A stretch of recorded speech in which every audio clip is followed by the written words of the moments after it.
Estamos de volta mais essa semana para nossa live. A tia aqui tá um pouco rouca, né? Peguei essa virose pós-carnaval que as crianças trouxeram para mim, mas estaremos aqui firmes e fortes conversando com vocês. Sejam todos e todas muito bem-vindos, bem-vindas a Orientando Famílias, esse espaço onde a gente troca, fala, ensina sobre parentalidade, sobre orientação de pais dentro da clínica psicológica. Fabi já tá entrando pra gente começar. Acabamos de sair de um plantão, então tá todo mundo com essa carinha aqui, mas a gente vai entregar o que a gente se comprometeu aqui. E hoje a gente vai falar sobre como é que a gente aborda temas sensíveis, tá, dentro da clínica com pais. E, coincidentemente ou não, esse foi realmente hoje no plantão mais cedo com os alunos, né? Plantão de dúvidas mais cedo com os alunos, muitos temas sensíveis surgiram, né? Recusa de convivência, suspeita de abuso, enfim. Temas que vão, independente da gente, não tem como a gente ter controle. Eu acho que esse é o primeiro ponto. A gente não, eu não quero trabalhar com temas complexos. Alguns colegas trazem isso. Eu não quero trabalhar com famílias em conflito, eu não vou trabalhar com sexualidade, eu não vou trabalhar com temas que são tabus. Mas a verdade, gente, que isso tem mais a ver, essa escolha tem mais a ver com posicionamento do que necessariamente com a possibilidade da gente controlar que demandas chegam pra gente. Claro, eu posso não me divulgar para esse trabalho, mas a partir do momento que eu me apresento como psicóloga clínica, como psicóloga infanto-juvenil, esses temas, eles são... Conflito é um tema transversal, né? A sexualidade, ela é um tema transversal. A dependência tecnológica hoje é um tema transversal. Então, e que são temas sensíveis, né? São temas... O que a gente está chamando aqui de temas sensíveis? São exatamente esses temas que mobilizam emoções muito intensas dos pais. São temas que os pais trazem como emergenciais. Então, eu não sei mais o que fazer, eu preciso tomar uma decisão em relação a tal comportamento. O nosso relacionamento, né, o meu relacionamento com meu filho está insustentável. Esses são temas que a gente está chamando de temas sensíveis na clínica, tá? Me digam se vocês estão nesse momento atendendo casos assim de temas que vocês consideram sensíveis. E aí, o que a gente precisa pensar? Sempre, né? A partir do princípio. Avaliar se esse tema, né? Se essa demanda que tá aparecendo pra gente, ela é realmente difícil. Tipo assim, cara, eu não tô capacitada para atender essa demanda, ou é uma demanda que extrapola as minhas competências clínicas, ou se de fato está me faltando método de trabalho. Né? Se está me faltando norte para observar, para perguntar, para ampliar essa demanda. E a gente vai mostrar para vocês que muitas vezes os temas, eles são sensíveis, mas não necessariamente eles são difíceis de serem trabalhados. A clínica é o lugar para receber esses temas. Aliás, a gente deveria, né, ficar, não diria feliz, né, mas, enfim, a gente reconhecer que o propósito da gente estar ali na clínica é realmente trabalhar esses temas. Porque se essas pessoas conseguissem, fora da clínica, fazer isso, elas não precisariam estar ali.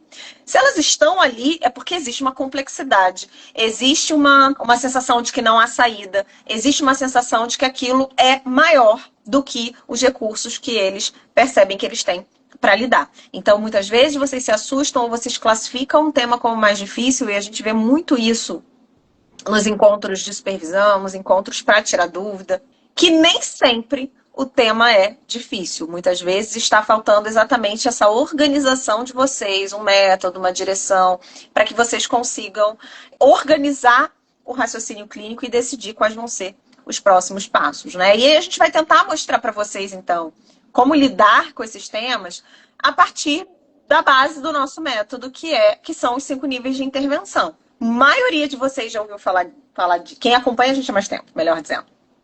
já ouviu a gente falar dos 5 níveis, a gente sempre dá aula sobre isso nos eventos gratuitos também, ou nos eventos, nos retiros, né? A gente fala sobre os níveis de intervenção.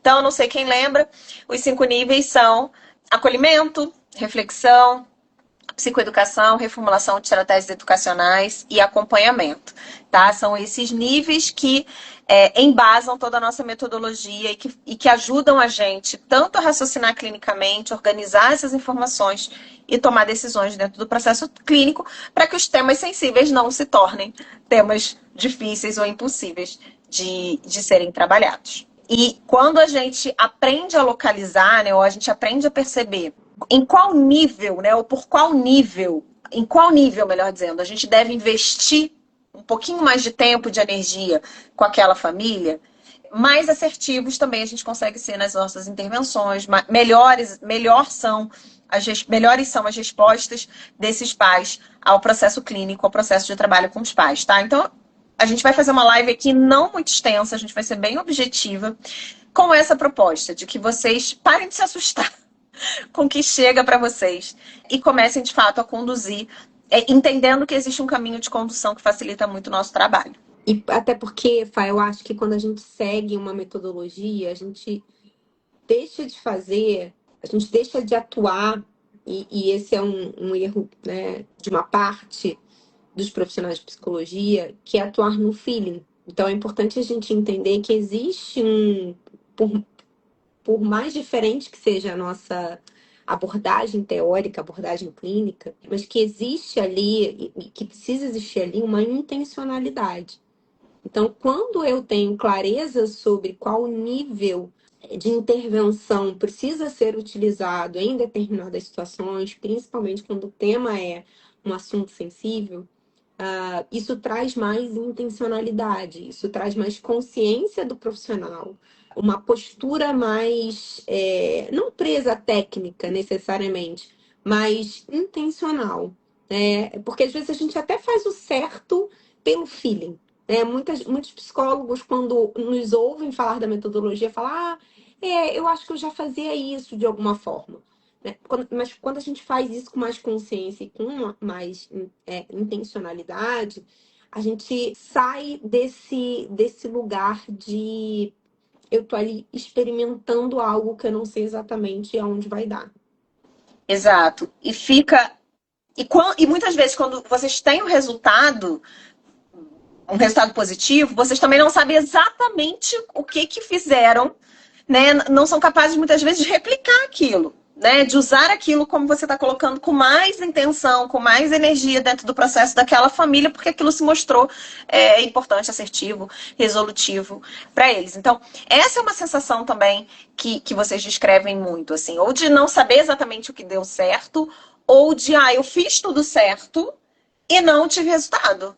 Eu fiz tudo o que os manuais falam, eu expliquei tudo para os pais, eu orientei, eu encaminhei, eu compartilhei o diagnóstico, enfim, eu compartilhei as minhas impressões e ainda assim eles não estão, eles estão me questionando, eles estão resistindo, eles estão aderindo.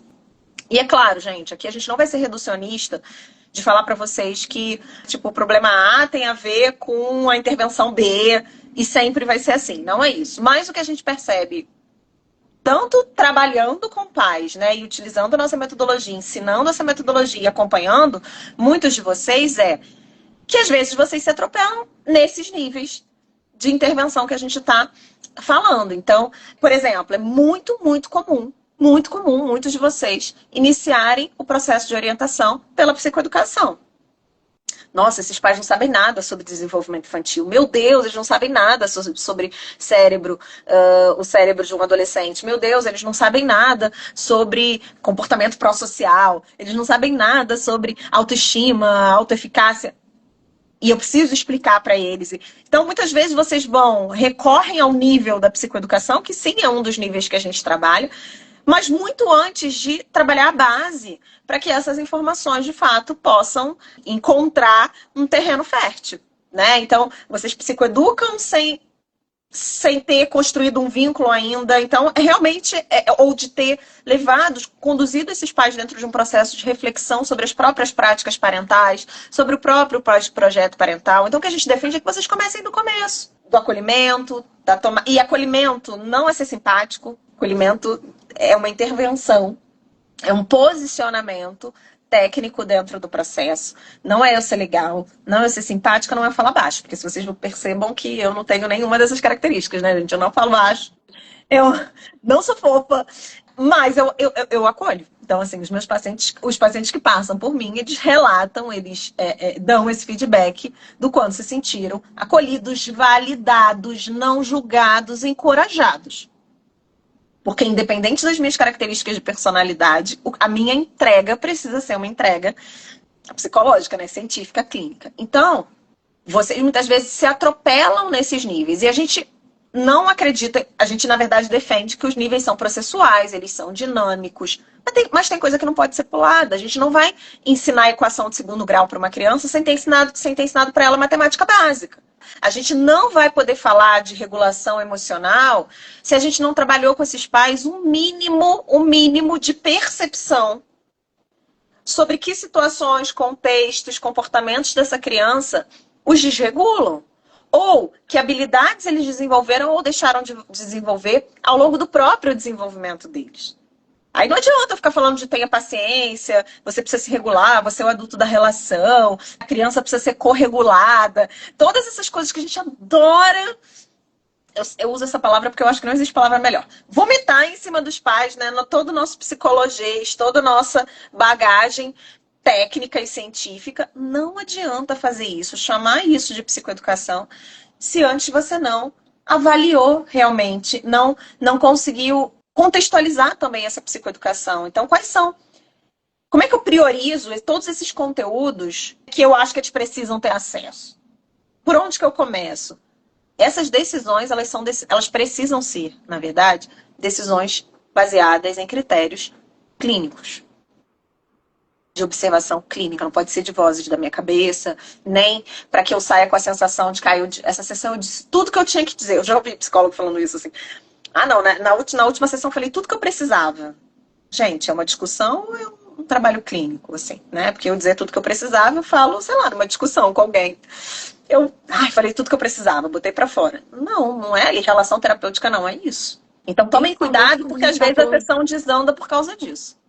E desculpa, Fátima, interrompi. Principalmente quando a gente está falando de temas sensíveis. Isso já é um risco. Psicoeducar sem fundamento ali, sem todo um trabalho anterior, já é um risco diante de qualquer assunto. Quando o tema são assuntos sensíveis, a gente corre ainda mais o risco de, primeiro, lidar com resistências e, segundo, estar numa posição de imposição.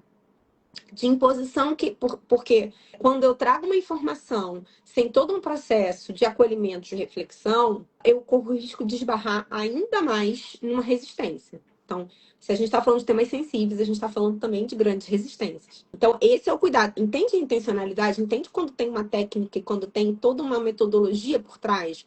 É você compreender que, diante de temas sensíveis, as resistências são maiores. Portanto, eu preciso de todo o processo de acolhimento, garantir reflexão, para que então eu possa trazer psicoeducação fazendo sentido. Num processo colaborativo e não num processo de imposição. Porque, às vezes, o paciente ele vai até seguir ali algo que você traga como psicoeducação, mas ele vai ser goela abaixo, assim, sem fazer sentido. Quando não faz sentido para os pais, primeiro, ou às vezes eles de fato não fazem, ou aquilo não se mantém. Aquilo vai acontecer, talvez, né? Aquilo vai funcionar, talvez, ali num primeiro momento, mas isso não vai se perpetuar. Não será a base para transformação comportamental, para transformação de uma dinâmica familiar, que é o que a gente espera com o nosso trabalho. Então, esse é um cuidado que a gente precisa ter e que precisa ser intencional. Exatamente. Pegando esse gancho do que você falou sobre os temas sensíveis. Tudo aquilo que a gente já enfrenta como desafio na clínica, quando a temática é uma temática sensível, então, por exemplo, hoje no plantão surgiu a questão do diagnóstico, né? Foi a primeira dúvida da colega, que assim, quanto que os pais fogem de um diagnóstico formal ou da comunicação sobre um determinado diagnóstico e eles ficam transitando entre muitos outros profissionais para tentar talvez ouvir alguma coisa diferente. E a gente precisa ser cuidadoso para não colocar esses pais num tribunal, né? Numa posição realmente de uma confrontação quase que abusiva em alguns contextos, né? Não era o que a colega estava fazendo, de forma nenhuma. Mas foi uma dúvida muito legítima e que me fez pensar, inclusive, no tema da live de hoje. Porque quanto mais, como a Fabi falou, quanto mais sensível o tema, mais fácil, né, ou mais óbvio que se apresentem resistências a qualquer forma de mexer ou de modificar, né, aquelas crenças, a organização daquela dinâmica familiar. E além disso, mais difícil é para esses pais, quando o tema é sensível, escolher em quem eles vão confiar. Então, uma questão dessa mãe que a colega está atendendo era exatamente essa, assim, mas teve um neuro que falou sei lá o quê, teve um outro profissional que falou uma outra coisa. E o que isso mostra pra gente? Não é que ela está questionando o seu saber, não é pessoal. É que a dificuldade é tanta de lidar com o que a maioria dos profissionais está apontando, que nesse momento ela está escolhendo talvez se apegar num único discurso que contradiz aquilo e que traz esperança. Então, existe uma necessidade de esperança, existe uma dificuldade de talvez viver o luto ali daquela criança, né, ou daquela gestação, daquela criança, daquele filho que foi idealizado. E o seu papel é olhar para tudo isso. Se você já vai direto para a psicoeducação, se você já vai direto confrontando esses pais com uma suposta verdade sobre aquela criança, a sessão desanda. E aí o processo desanda e aí a tendência é a gente dizer que é porque o tema foi sensível. Não é porque o tema já é uma, assim, qualquer família diante de qualquer diagnóstico, ela vai minimamente se desorganizar. O problema não é da temática e da demanda. Muitas vezes o problema é realmente como você está olhando para aquilo, conduzindo aquilo e a sua capacidade de acolher ou não. E acolher pais, gente, assim, por algum motivo ainda é muito difícil para a maioria dos colegas. Não é passar a mão na cabeça deles. Mas eles são, sei lá, autoritários, eles são permissivos. Tá, a gente não está falando de passar a mão, digamos assim, nos estilos parentais disfuncionais. Mas a gente está falando de validar emoção, não comportamento, mas emoção, desafio, percepção de baixa eficácia né, no exercício da parentalidade, né? Que é essa sensação que eles trazem pra gente, eu não vou mais dar conta, eu não aguento mais, né, nem um dia, eu não aguento mais a escola me ligando, eu não aguento mais a mãe do coleguinha reclamando, né, da mordida, enfim, da agressividade, seja lá do que for. Essas pessoas elas podem estar conduzindo a educação desses filhos de uma forma pouco facilitadora, mas tudo que elas estão sentindo é legítimo.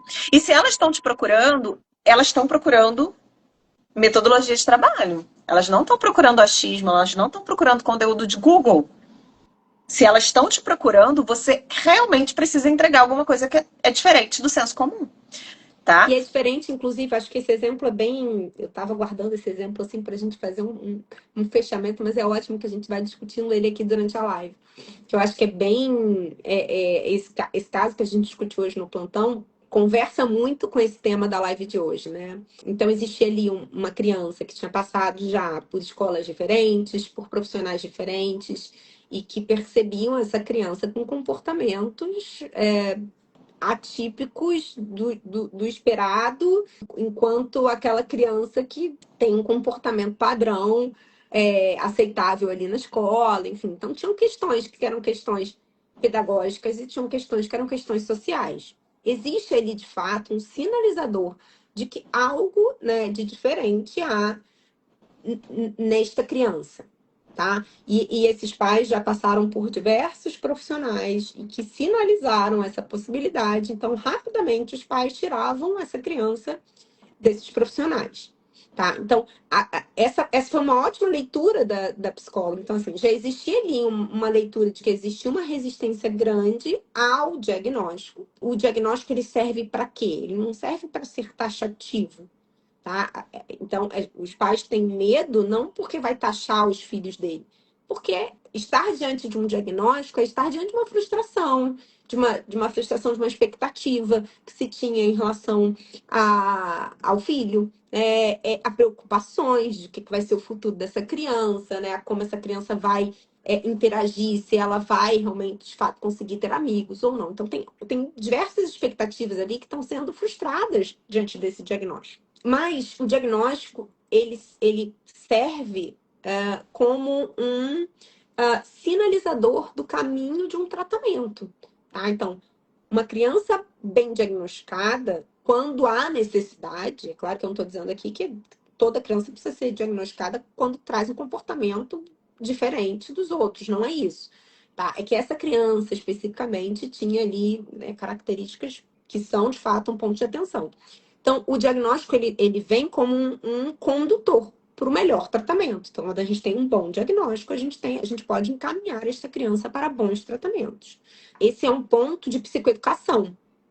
Mas essa psicóloga ela não pode ir por este caminho necessariamente. Então, a primeira pergunta que eu fiz para ela foi: como é o vínculo, como se desenvolveu até agora o vínculo com esses pais?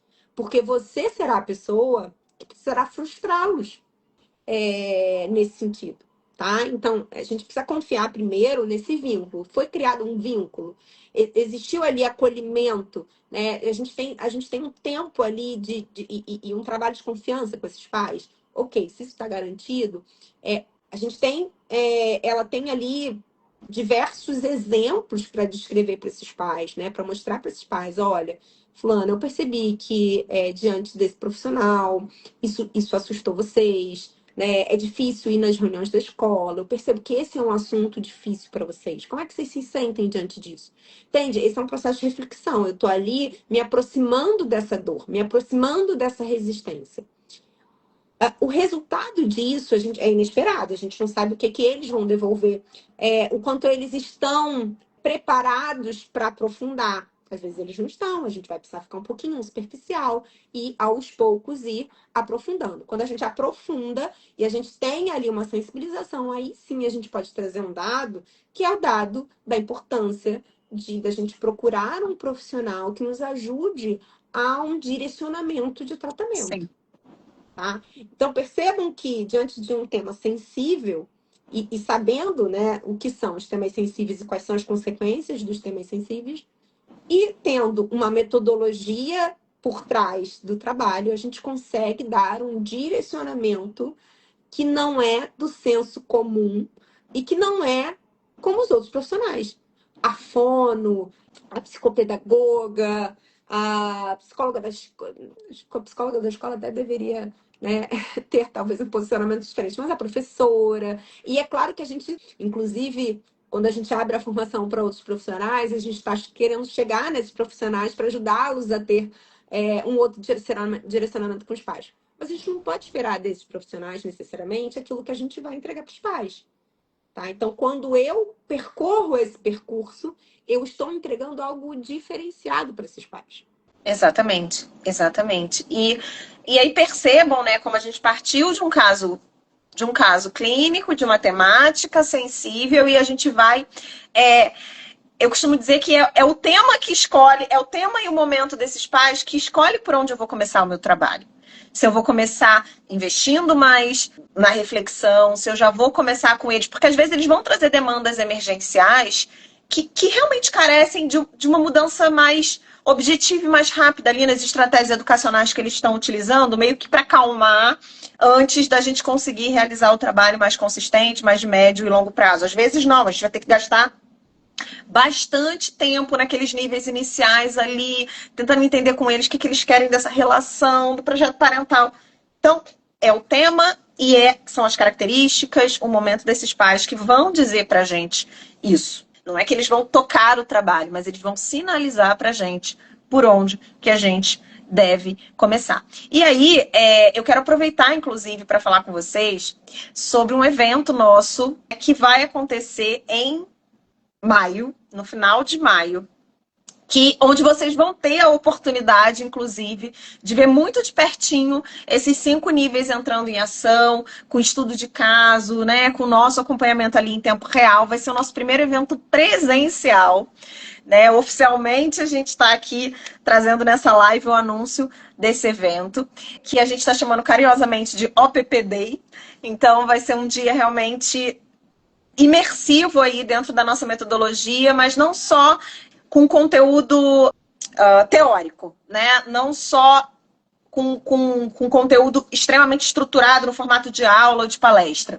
É um evento imersivo mesmo para que vocês aprendam na prática a aplicar tudo isso que a gente está falando nos casos de vocês e tenham um direcionamento ali em tempo real, presencial, ao vivo com a gente. Então, quem se interessar por participar desse evento, a pré-inscrição vai começar no dia 10, com condições que são de lote especial, né? Então, a partir do dia 10 agora de março, a gente abre as inscrições para o evento. Não são muitas vagas, porque o lugar é pequeno, e a gente quis um lugar pequeno exatamente para que a gente pudesse dar bastante atenção, né, para quem estiver presente.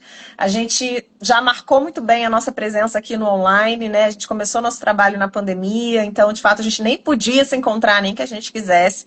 E de lá para cá a gente veio nutrindo essa vontade de encontrar vocês, alunos e seguidores, tá? Esse evento não é só para os alunos, é um evento aberto aos seguidores também. Quem quiser, a gente já vai colocar também, na bio vai ter todo o direcionamento, mas quem já quiser saber informações, entender como é que vai fazer essa pré-inscrição, tudo direitinho, é só digitar aqui OPPDay para que vocês recebam as informações sobre o evento. E tem muitas coisas que vocês vão encontrar lá, tem muitas Hoje coisas a que a gente gente... estava discutindo esse conteúdo. Então, assim, Inclusive. a gente vai trazer novas ferramentas sobre construção de projeto parental, a gente vai trazer aprofundamento da metodologia, a gente vai trazer um conteúdo complementar de neurociência. Quer dizer, né? Estou prometendo aqui, mas nem sei se a gente vai trazer ainda. Mas Agora a gente vai ter que dar um jeito de conseguir. Agora a gente vai ter que dar um jeito de garantir isso, né? Mas, enfim, a ideia é que a gente traga assuntos e temas complementares também à nossa metodologia para ampliar, né? A ideia é trazer muita prática para vocês. Então, o evento promete aqui no Rio de Janeiro, tá? Quem tiver interesse já coloca aí ao PPDay, vocês vão receber as informações. Então, vão aproveitando enquanto a gente já a gente vai fechar a live. Sim, sim. Então, coloque aí, ó, PPD. Isso aí são os nossos alunos, ó. Farei tudo para ir. Mas podem alunos e não alunos, tá? Vai ser uma oportunidade da gente se conhecer aos nossos alunos, né? A gente vai só se conhecer pessoalmente, porque a gente já se conhece por aqui. Mas aos que não são alunos também é uma oportunidade de nos encontrar, de estar diante aí de um evento que acho que vai ser um grande diferencial na orientação parental. E que vai consolidar, né, tudo isso que a gente vem trabalhando de uma forma mais virtual. Então, a gente não vai trazer, a gente está se organizando muito exatamente para não trazer mais do mesmo, mas alguns fundamentos, sim, eles vão precisar sempre ser, né, como sempre aqui, de tempos em tempos, a gente volta e a gente traz o fundamento de novo. Os níveis de intervenção, eles são a base da metodologia, eles são a base do trabalho, eles servem para a gente trabalhar com temas sensíveis, eles servem para a gente trabalhar com famílias em conflito, eles servem para a gente trabalhar institucionalmente também. Então, a gente tem alunos que estão no judiciário fazendo trabalhos incríveis, mesmo sem serem psicólogos clínicos ali, né? Sem poderem fazer o acompanhamento a longo prazo daquelas famílias, pessoal na assistência social, a gente tem aluno que trabalha em hospital, enfim, no cuidado de uma forma mais direta, mas todo o contexto, gente, onde vocês lidem com famílias, né? Lidem com pessoas no exercício da parentalidade. É importante que vocês tenham clareza, tá? Ah, não, mas eu não quero seguir aí os 5 níveis. Tudo bem, mas tenham clareza e tenham critérios clínicos para tomada de decisão. Quando eu falo de uma forma que parece arrogante, mas depois da live de hoje eu acho que vocês estão entendendo que não é. Quando eu falo que eu não me assusto com as demandas, nenhuma demanda, então assim, aparece uma demanda para mim, eu falo, beleza, né? Quero ou não quero atender, né? Eu vou resolver questões ali de burocráticas de horário de pagamento. Mas a demanda, ela não é, nenhuma demanda mais é assustadora. Porque eu entendo, eu sei exatamente para onde que eu olho, né? A partir de uma coleta de dados, de ferramentas de investigação. Aliás, no evento, a gente vai trazer uma ferramenta, 2, né? A gente está querendo trazer 2, na verdade. Ferramentas inéditas aí para trabalhar. Nem sei quanto de spoiler que a gente pode dar, mas enfim. 2 ferramentas, já a gente apanha. 2 ferramentas, tá? Para facilitar o trabalho de vocês. E mais um negócio que eu acho que eu não posso falar. então eu vou ficar quieta. Quando eu descobrir, eu conto para vocês se eu posso falar ou não. Mas que são exatamente ferramentas para que vocês consigam fazer uma avaliação tão completa das demandas em parentalidade que nenhum tema mais se torne um tema difícil. Eles podem ser complexos, eles podem ser desafiadores, eles podem ser sensíveis, mas eles não precisam ser difíceis se a gente tem um norte, se a gente tem uma metodologia, se a gente tem uma fundamentação e um conjunto de ferramentas para trabalhar com essas demandas. Certo? As nossas lives daqui para frente, elas vão ser objetivas, curtas. A gente percebia que às vezes a gente ficava aqui 1h30 falando, no final só tinha 2 pessoas cansadas já, né? 3 pessoas, eu, Fabiane e mais alguém.